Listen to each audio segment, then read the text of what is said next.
Bonjour, bonjour, c'est Annabelle. Je suis très contente de vous retrouver, nouveaux et anciens abonnés. Aujourd'hui, au programme, mais oui, pas de surprise, c'est déjà la fin du mois.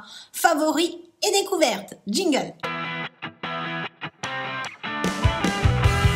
Comme je viens de vous l'annoncer, nous y voilà, nous y voici, les tops et flops du mois de mars. Oui, c'est déjà là, c'est passé super vite. Mes anciens favoris restent mes anciens favoris. Et mes anciennes défaites restent mes anciennes défaites. J'ai eu le temps de retester quelques produits et je n'ai pas été conquise. Donc, je ne vais pas vous faire perdre votre temps. Je vous parle des produits du mois de mars. Bilan. Bah oui. Un rouge à lèvres. Non, non, non, il faut que j'arrête de dire rouge à lèvres. C'est un balm, c'est un baume à lèvres coloré de chez Physician Formula. C'est celui que je porte pour cette vidéo. Je l'ai porté tout au long du mois. J'ai des lèvres qui sont très souples, très hydratées. Elles ne pluchent pas, elles ne tiraillent pas. C'est juste fabuleux. C'est un très bon produit. Je pense que je le rachèterai dans d'autres couleurs parce que je peux pas dire que je sois fan de celle-ci, mais franchement, c'est un super produit. Oui, c'est un top. Côté mascara, je vous ai proposé ce mois-ci le Outrage Extrême de chez Sephora. Oui, c'est une belle découverte. Côté mascara, je trouve que Sephora ne nous a jamais proposé, en tout cas, le Size Up, l'Outrage standard. Celui-ci sont des très bons mascaras. Il se place bien, niveau qualité-prix, c'est vraiment sympa. Je l'ai utilisé non-stop tout le mois, mes cils se portent très bien. Ils ne se sont pas cassés, ils ne sont pas plus tombés que d'habitude. Donc, oui, c'est encore un top. Une super découverte. Voilà, la palette de chez Révolution Pro. C'est la, alors, Ultimate Eye Look Palette, qui est juste phénoménal. Oui, c'est un top, je vous fais pas mariner plus longtemps. Alors, il n'y a que 4 fards, effectivement, mais le boîtier est malgré tout solide, même s'il perd quelques cristaux. Il y a un petit miroir, c'est léger, les fards sont d'une superbe qualité. Celui-ci, j'ai mis une petite réserve, non pas sur la qualité. Attention, il a tendance à faire quelques chutes. C'est un magnifique doré, très pailleté, très lumineux. Il tient très bien. Il chute un petit peu. Celui-ci que j'avais pris pour un ton qui était plus aubergine et plutôt en fait un superbe marron avec quelques sous-tons, mais malgré tout, il tire beaucoup plus sur le marron. Rose gold, rose clair, rien à dire. La tenue des fards sont très beaux. Il faut que je trouve sa grande sœur. Il faut que je trouve chez Révolution Pro une palette plus grande. Parce que moi, je vous avoue, le quatuor, j'en fais vite le tour, quoi. Voilà. Donc, et puis j'aime beaucoup changer. Donc c'est le point négatif, il n'y en a que 4 de fards. Mais autrement, c'est un top. Un produit teint. Oui. Un produit teint. La base de chez Kiko. C'est donc un correcteur optique, peau parfaite pour toutes les types de peau. Elle est sublime. Je l'ai testé avec pas 150 000 fonds de teint. Non, je ne vais pas vous dire, j'ai refait 150 000 fonds de teint dans le mois, ça n'est pas vrai. Mais je l'ai utilisé malgré tout avec des produits dont j'étais pas fan, des produits dont j'étais fan. Les produits de ce mois-ci, c'est une super base de teint. Voilà. Elle vous floute les pores, elle participe en tout cas à flouter les pores. Si vous mettez un fond de teint qui vous les marque, oui, ça va vous les flouter. Pas totalement, non, mais vraiment les diminuer d'une façon significative. Pour ma peau mixte, elle m'aide énormément. elle m'aide énormément. Sur ma zone T, je vous avoue que j'accentue cette base-là, parce que franchement, au niveau des ailes du nez, du milieu du front, le menton, coup-ci, coup-ça, mais vraiment, le haut de ma zone T ne s'emporte vraiment que beaucoup mieux avec cette base-là. Donc, encore un top. Je suis désolée de vous apporter que des tops. J'ai utilisé tout le mois, alors c'est pas le crayon à sourcils que je porte, non.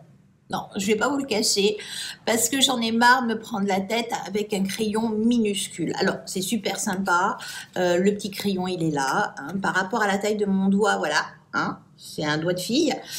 C'est quand même pas super long, la prise en main est juste horrible. Alors, peut-être que les expérimentés du sourcil se sont éclatés avec un échantillon et se sont décidés à l'acheter. Pourquoi pas? Moi, sincèrement, oui, il est bien. Le crayon par lui-même est bien. Pas trop sec, pas trop gras. Il ne vous fait pas de résidus, il tient très bien. Je l'ai eu en couleur 3. La couleur est un petit peu moyenne, un petit peu rouge pour moi. Autrement, c'est très bien.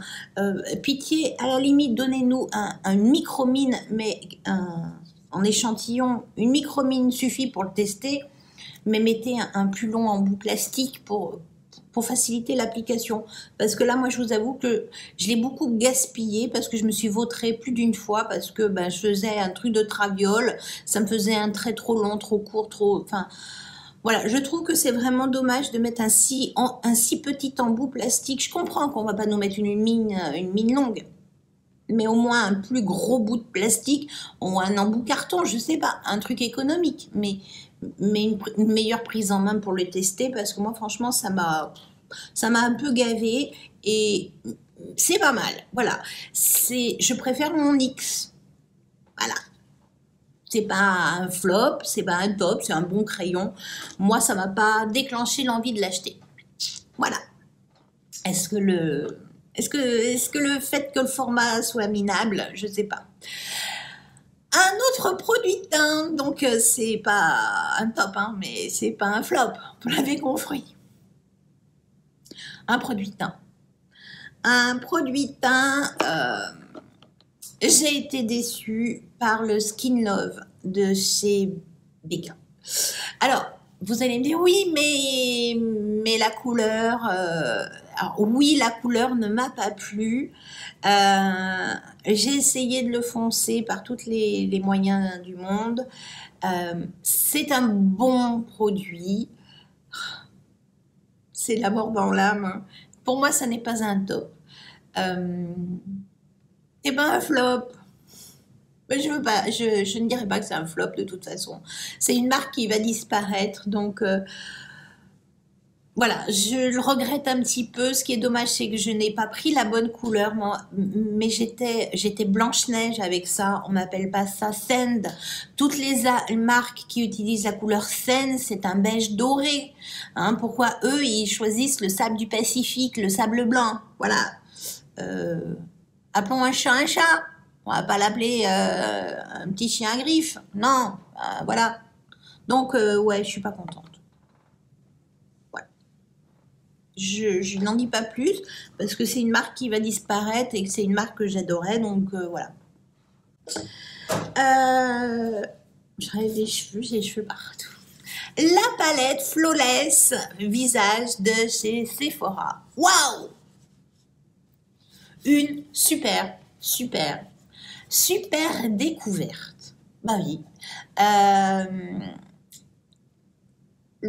Je dirais que le seul truc que moi je me passerais, c'est ça. C'est la poudre.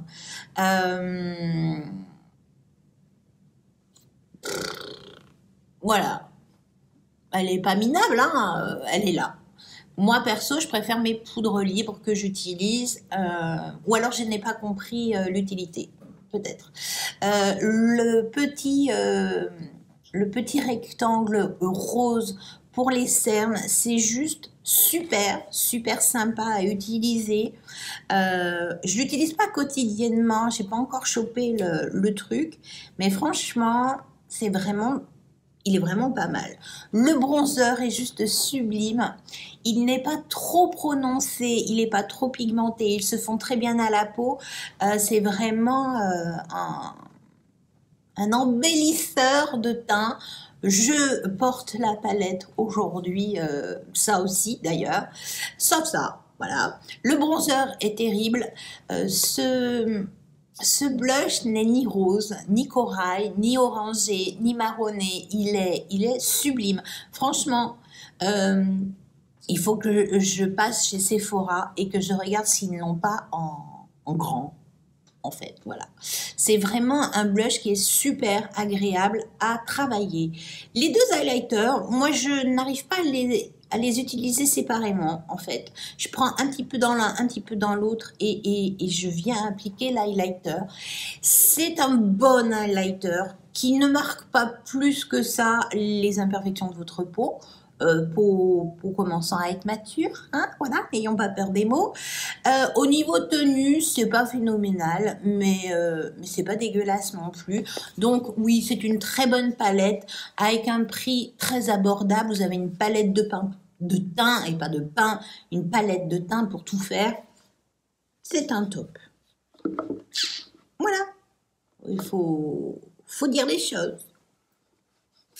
La palette Born to Run de chez Urban Decay. Donc aujourd'hui, oui, je l'ai utilisée. Ouais, je me suis amusée un petit peu. J'ai fait de la couleur. Je l'adore.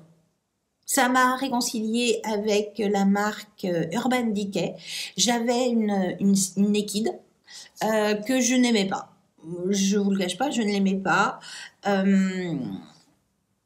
J'étais pas partie pour l'acheter, cette palette. Je vais pas vous refaire le discours, allez voir mes 2 tutos que je vous ai fait dans le mois. Mais vraiment, il faut peut-être envisager, Urban Decay, d'arrêter les Naked et de faire des vraies palettes avec des vrais thèmes. La Wild qui est sortie, moi, elle m'a pas causé parce que je me suis trouvée limitée. J'ai regardé plein de tutos sur YouTube et en fait, ce qui pouvait me manquer dans la Wild était là. Voilà. Là, j'ai trouvé des tons que j'ai retrouvés sur des yeux de personnes qui avaient utilisé la Wild, mais en plus, j'ai d'autres couleurs, voilà, il y a d'autres propositions et je trouve qu'il faut arrêter, il faut stopper net les Naked et refaire des voyages. Faites-nous voyager avec des magnifiques palettes comme celle-ci a été proposée il y a déjà quelques années. C'est un top. La qualité des fards est particulière. Ce sont des fards Urban Decay. Il n'y a pas à se tromper. C'est de la qualité Urban Decay. Ça se travaille plus difficilement que d'autres marques, mais on s'y fait très bien. Oui, c'est un top et je ne regrette pas mon achat. Je vous la conseille. Il me reste 2 produits. J'ai pas eu l'impression d'avoir si peu de produits que ça tout le mois. Bon. Il me reste 2 produits et là, il faut que j'attaque. Voilà. J'ai découvert le Hydromaniac de chez Urban Decay.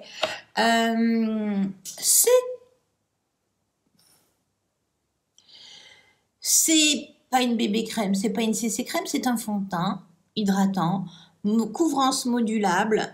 Vous pouvez l'appliquer comme bon vous semble. Voilà. Je trouve que pinceau, c'est trop épais.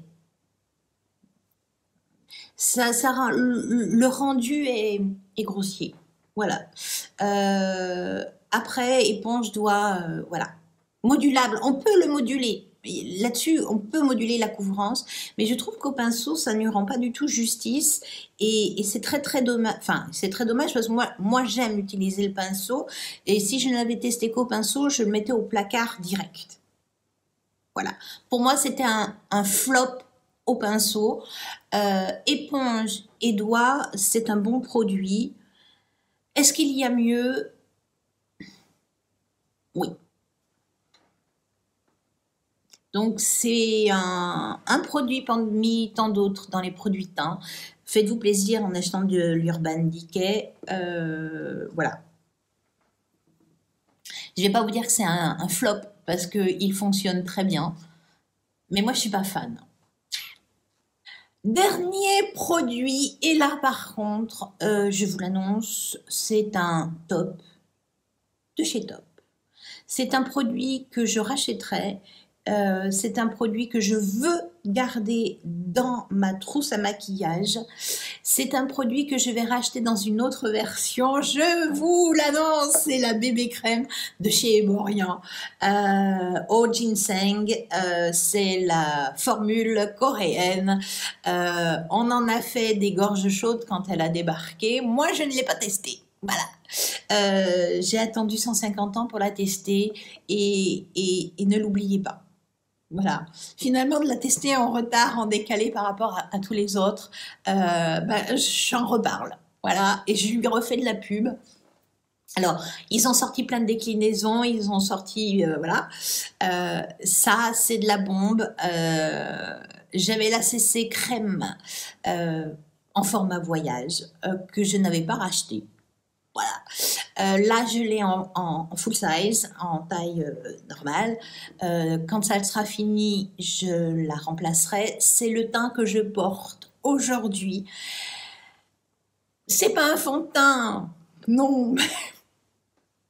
Mais pourquoi ils l'ont pas appelé fond de teint bébé ou bébé fond de teint? Je sais pas. Voilà.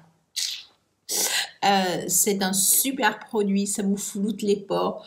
Avec une base un peu matifiante, c'est dompté et ça tient toute la journée. C'est le must-have à avoir dans vos trousses de maquillage. Été, hiver, c'est super, quoi. C'est votre peau en 10 000 fois mieux. Ça s'applique comme de rien. Et j'ai une préférence pour le passage au doigt. Voilà, vous savez que c'est pas mon truc, mais le plus beau rendu, alors c'est pas vraiment le plus simple, parce que je trouve qu'au doigt, c'est beaucoup plus difficile d'avoir un rendu un peu uniforme, égal de partout. Aux éponges et pinceaux, franchement, c'est trop facile de faire quelque chose d'uniforme. Mais le rendu est à son top niveau, je trouve, à la main. Voilà, c'est dit, c'est fait. J'ai lâché la bombe. Vous pourrez venir me voir dans 150 ans si le produit est toujours sur le marché. Il y aura toujours, sauf s'il y a un truc encore mieux. Mais ça, c'est de la bombe. Donc voilà, il y aura toujours ce produit-là au fond de mes rangements de make-up. Parce que pour moi, c'est devenu l'indispensable à avoir du mois, c'est ça. Voilà. J'espère en tout cas que cette vidéo vous aura plu. Si c'est le cas, n'oubliez pas ce fichu petit pouce. Si vous venez d'arriver, n'attendez pas, abonnez-vous. C'est une vidéo tous les samedis et tous les mercredis. Sur ce, je vous dis à samedi.